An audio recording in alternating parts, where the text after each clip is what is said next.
My wife and I just moved from West Virginia to Burlington, Vermont, and one of the first things that I need to get set up was my new home office. So in this video, I'm going to take you around on a little tour of the office, and I'm also going to show you the accessories and the things that I consider essential to my productivity. Let's get into it. Alright, so this is my desk setup. You see I have this monitor arm.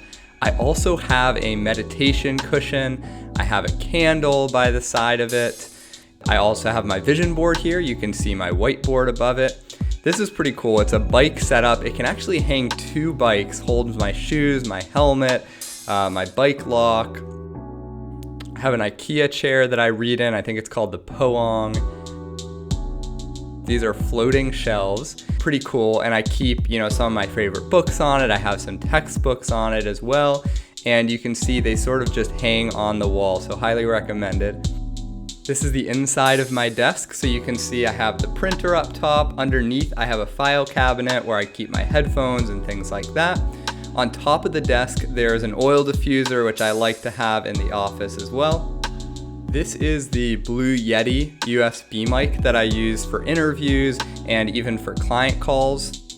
I also have a webcam up top, so I highly recommend this webcam. It's a Logitech, and it just makes everything better for your Skype and your Zoom calls. Underneath my desk, I have a mat to stand on. I have a chair as well, and you can see I just pull out the chair when I want to sit, so I can wobble around on the chair when I'm seated.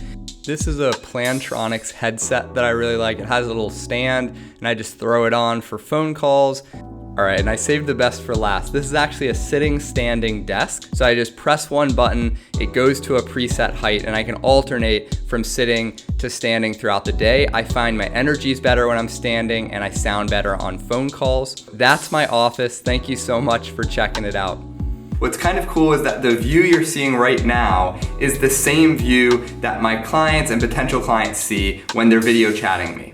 So I have this very intentionally set up. I have books behind me, I have my diploma on one side to build credibility, and if you use video chat with potential clients, it's really important to pay attention to what your background is. So that's one final tip. Thank you for checking out my home office, and we'll talk soon.